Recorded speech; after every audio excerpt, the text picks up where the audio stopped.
All right, I am here. I have collected my thoughts, and I am now going to deliver these thoughts to you in a convenient package. Apologies, this video is a day late. As I explained in the reaction video, it is PAX, and of course, Nintendo chooses to upload a new trailer for Echoes of Wisdom on the first day of PAX. It was cool though. I got to play the game, so I will be doing an actual hands-on impressions video when PAX is over. So that's really, really fun. Please look forward to that one. Please look forward to that. It's a very strong. It's a very big ask. Just please want to see it before it comes out. Please anticipate it. Please. I don't know. Anyway, onto the trailer. I was correct that the next trailer would be the one that talked about the rifts. Not that that was a big stretch. Not that that took a tremendous amount of brain power, because like obviously the rifts were like kind of the one big mystery about the game. We didn't really quite know what they were about. Even though this, and I will say this trailer does mess up my plans. Because I knew we needed a big trailer about the rifts, I had this whole, I literally even recorded it, a whole prediction. I think I talked about it already, a predictions video for the second half of the year. And I thought there would be like a direct or a direct mini or something, but no, they're doing the individual trailer and then the partner showcase and the indie showcase. And so, yeah, no, there's not going to be a direct. There's 100,000% not going to be a direct, at all for the rest of the year. But that's fine. We can look forward to these random trailers. Those are fun too. I will say the trailer, very unnerving. It's cool. Like this whole rift thing, they made it kind of spooky, didn't they? And like it really works with the cute style, you know, because like the game is largely cute and you get to enjoy that, but then you bring in like the darker element. And I just always love that. Like in any game, any show or anything, you know, I like mixing the kind of cute, colorful style, but then you like let it get a little bit dark sometimes, and it's the contrast, and I just think that's really cool. You know, that little like shot with Hyrule Castle floating behind her, and it's like skewed. It's really cool. And like watching people fall down into the rift, and then they're frozen, and they've got the dead eyes, but they're still the cute little chibi guys. It's fantastic. I'm really enjoying that element. And I really, you know what, I really think it's cool. Zelda's first game does not just have the honor of being Zelda's first game.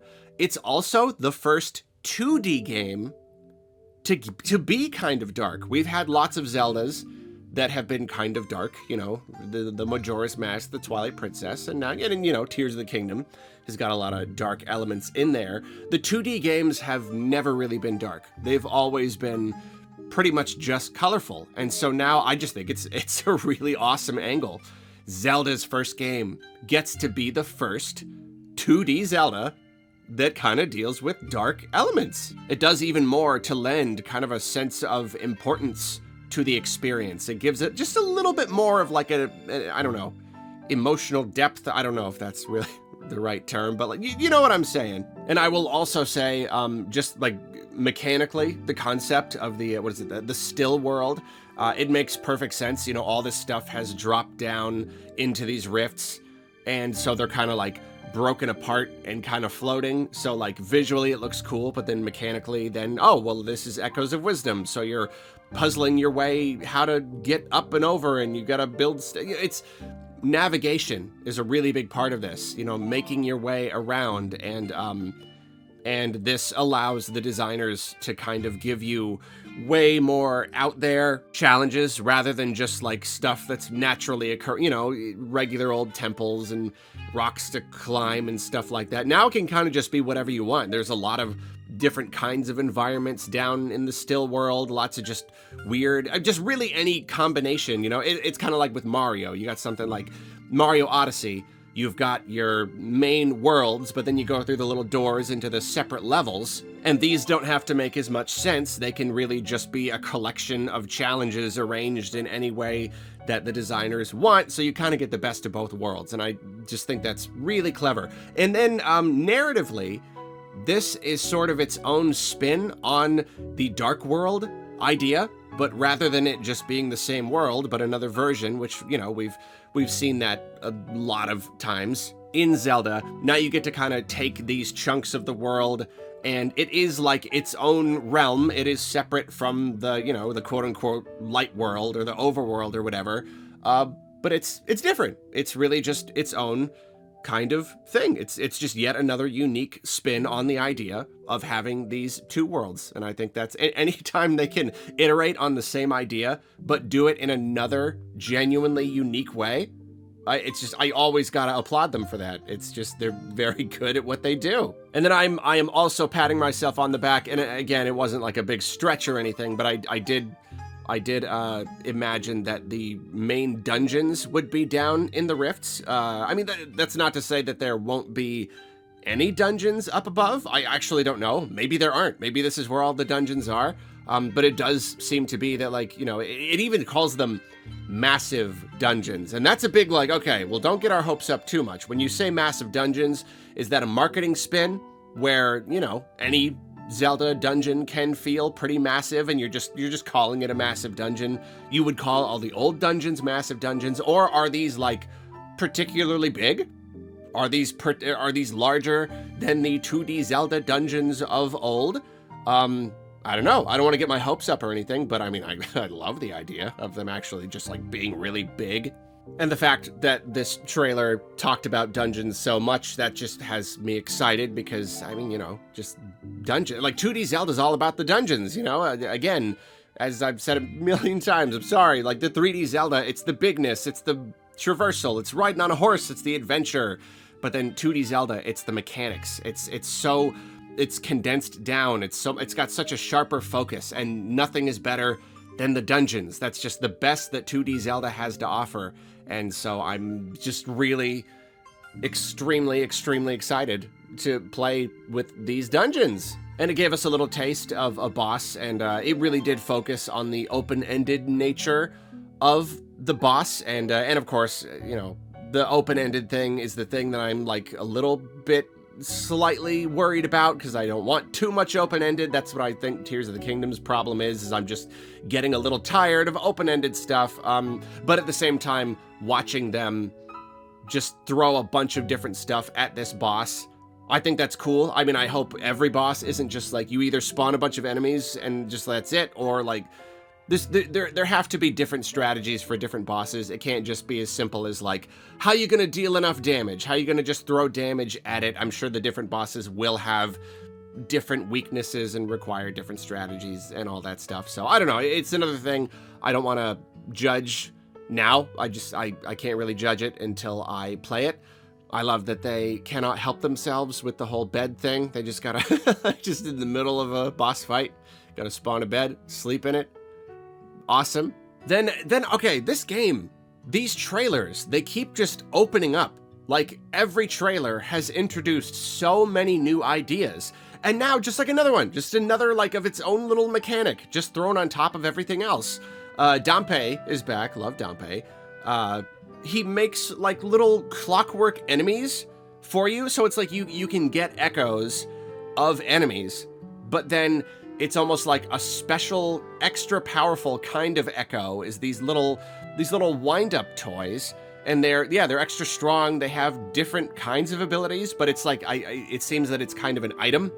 So you'll probably have to, I don't know, do something or spend money on them. And if they take too much damage, then they break. So yeah, it's just another thing. It's just another cool element of this game. And man, they took a long time to give us a new 2D Zelda, but when they did, they went crazy on this. They really seem to have gone absolutely nuts, just throwing so many ideas into this. It really is kind of like how, you know, Breath of the Wild was open world, but it wasn't just open world. It wasn't just regular Zelda, but open world. It also just introduced all of these different ideas and all these different just things, just stuff to interact with and use, and this really is the 2D Zelda equivalent of that. They're just going nuts with the ideas, and I couldn't be happier. And then, of course, we got to talk about the big thing, the thing. Wow, the thing. Okay, so I heard some, like, when people were talking about the trailer, hey, did you hear the trailer? They're mentioning that you can play as Link, and I'm like, I don't know. I that's all I got. I didn't really know the details. Is this a sequence in the game or what? No, sword fighter form. It's not even like an echo. Like, Zelda herself can temporarily turn into Link and just be Link for a bit. And obviously, like, you can't do it all the time because that would completely change the game. You have like a meter, so you have a limited amount of time. I can't quite tell how long it is, and I imagine you'll probably be able to upgrade that meter. Probably makes sense. And they really don't want you to rely on this too much because it doesn't just like recharge. Because if it did, then again, you could just like use it a bunch of times. You have to find certain kinds of whatever to refill that meter. I don't know how easy that will be. I'm kind of hoping it's not too easy. I don't know. It probably won't be. But wow. But wow. Okay.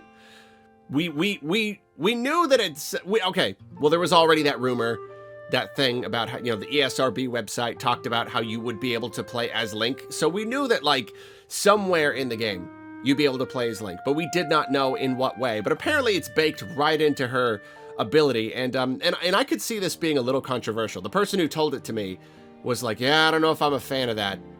And I could see that. I imagine a lot of other people probably feel the same way because this is Zelda's game. So I could kind of see like, yeah, like why you gotta like give her an ability that she just has all the time where she can sometimes be, Link can come and save the day whenever you need him to, I personally don't know if I feel that way or not. I think I'm just kind of like, I don't know, it's just kind of a thing. I don't know, maybe I am even a little bit excited about the idea of being able to be Link. I don't want to feel so overwhelmed sometimes just being like I could see that. I could see going into the game and being Zelda all the time and spawning enemies and spawning rocks to throw at them and just sometimes being like, yeah, man, I really wish I could just walk up and hit that thing with my sword. I really wish I could. And I don't know, maybe the designers recognize that. They just sometimes give me that ability just sometimes to work more directly with something, to get a little taste of the old style of the games. So I think I am a fan of the mechanic. I do think it's pretty cool. It's surprising in its own way, but it's certainly interesting, isn't it? Also, like seeing Link and Zelda, it's like Link Zelda. I'm sure the fan art is, I haven't been on Twitter. I'm sure it's going nuts. I'm sure people are having a heyday drawing this up. Then at the end of the trailer, Zelda walks in. It's Link. He's there, but he's not frozen. Instead, he's bad guy Link now. Pretty cool. You're gonna have to fight Link. That's cool. That is neat. I like that, You do the role reversal, Peach's first game, she's got to save Mario. Zelda's first game, she's got to save Link. Oh, but she's also got to fight Link, which makes sense because, like, Link has had to fight a possessed Zelda before, so they're kind of like trading places, and it's cool. I wish they didn't put it in the trailer, but no, but it is very cool. I don't know. Maybe we'll even fight him multiple times. I don't know. I wouldn't be surprised if that was kind of an ongoing thing, but we'll see. So yeah, the second trailer really assuaged a lot of my worries and made me more excited, and this trailer has made me even more excited. And I played the game yesterday. Like I said, I'm going to be doing an impressions video in a few days, and basically I'm excited. Basically I'm like, I think there's, I don't know, maybe there's still a chance that the game will end up kind of disappointing in some ways. Maybe, possibly, but at this point, like, I don't even care. Like, I'm not even, it's not on my mind anymore. I'm not worrying. You know what I mean? Like, I'm just like, no, I'm just dying to get my hands on this game. It just looks like such a big, cool world, and there's just so many mechanics to work with, and it's 2D Zelda, and it's new. It just seems very deep. It seems a lot, in its own ways, it's a lot deeper than other 2D Zeldas that came before it. So I can't wait. I really just can't wait. Just can't wait. One more month. Oh, man.